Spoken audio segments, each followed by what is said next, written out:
Hey, what's going on everybody? Welcome back to the channel. So in this video, we're going to cover over some of the update info on things that got added for this week in NGS. Right away, I'm going to mention to y'all, we do have like quite a bit that got added this week. We got this AC Colab scratch for Eminence and Shadow style, which is really cool. I'm actually a really big fan of this. But anyways, let's go ahead and go over what's been added today. So we do have a new AC scratch collab that's been added to the game, the Eminence and Shadow style. So this scratch has a lot of really nice stuff inside of it. There is unfortunately a frequency bonus. You have to scratch 40 times in order to get the emote that's inside the scratch. It is completely account locked too. It's like non-tradable in player shops. So if you're interested in getting the emote from this, you'll have to actually scratch for it. But there's a lot of really good stuff inside this scratch. I was actually pretty blown away. SEGA actually got me to scratch this time around. I usually don't scratch on stuff, but this one was so nice I decided to go ahead and scratch on it. I was a big fan of a lot of the motions that was inside of here and stuff.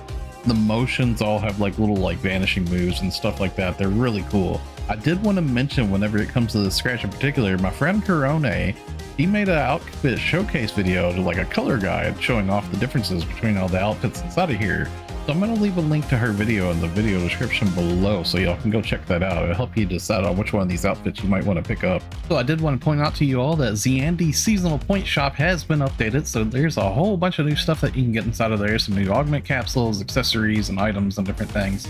So definitely be sure to go through and check it out so you don't miss out trying to farm up your points to get all those things.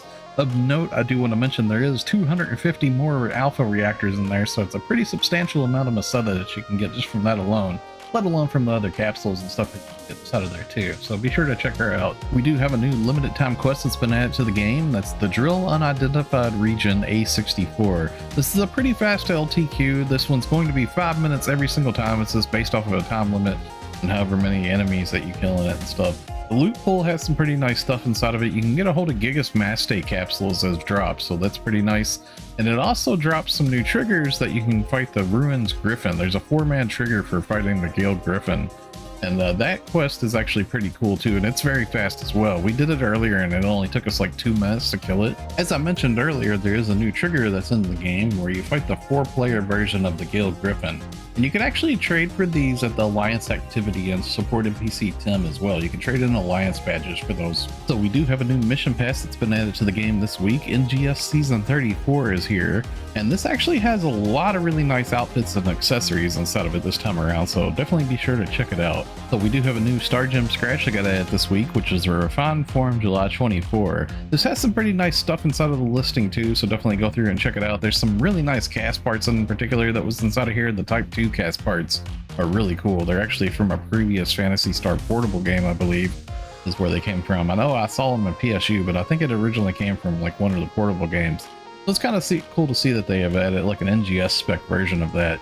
And whenever it comes to the scratch bonus actually has for 30-time pulls, there's a pretty nice emote that's inside of here that's creating barrier.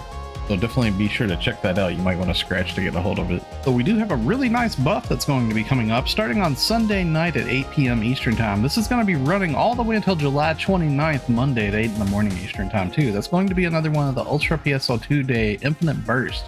So it's going to be like 9 days total of like Ultra PSO2 Day with a lot of nice boosts and a lot of nice little gifts and stuff. So it's going to be a really good time to farm. If you're thinking that you might get yourself burnt out right now, might want to wait to start farming until like Sunday and then just start going really hard with all those buffs going on and everything. It's going to be a really good time to farm. So we do have a new reward box that's been added to the game. If you open up your menu in the game and you go to the bottom left of tasks and quests, you can find right here the reward box. Now there's a lot of really nice stuff inside of here. There's a camo in here in particular that was account locked that you can't sell in player shops or anything. So definitely if there's anything in here that you want to get a hold of, make sure that you do your dailies every day to get a hold of the reward box medals so that you can get the items from out of here. Currently in the AC shop, there is a new rare drop rate set pack that has been added. This costs 3000 AC and it has those rare drop rate boosters as well, tri boosters in it. But the really big nice thing that comes with it is the 557 summon emote. This is where you summon the little rappy.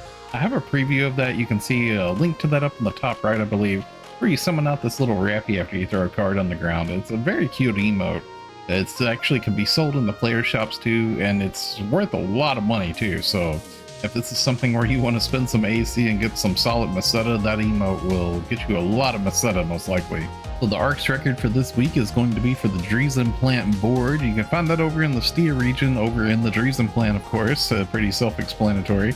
So you want to make sure that you do a run of this to get your participation reward. And if you have characters on multiple ships, make sure you do a run per ship because it is an individual ranking reward per ship, which in turn gives you more Ark Striker badges that you can use for those weekly star gems. So we do have another super item enhancement support boost going on. This is going to be lasting all the way up till July 30th. So you have about 2 weeks to go out there and enhance some gear with some decreased costs and increased boosts and stuff like that. There's a 100% enhancement success rate, so you always get a 100% success rate, the great success rate, so it's even cheaper to enhance your gear. And as well, there's also like decreased costs on things, and one of the really important ones is there's an augment boost of 10%, so you have an easier time passing some of those really expensive augments out there too. Now, going along with this, I did want to mention currently with the urgent quest that's going on in the game, the urgent quest in the game, they removed Malignant Darkfall's Aegis from the lineup, but you still do have double urgent quests. So most people are probably going to run like Darkfall's Dalian or Darkfall's Interception, I think would probably be the best one because you can get a hold of those ratty souls from it. And it's still double urgent quests and you still get the treasure scratch tickets from running it each time too. So, okay, so that's going to wrap it up for the video. Thanks a lot for watching, everybody. Stay safe and have a wonderful day, friends. I'll see you all in the next one.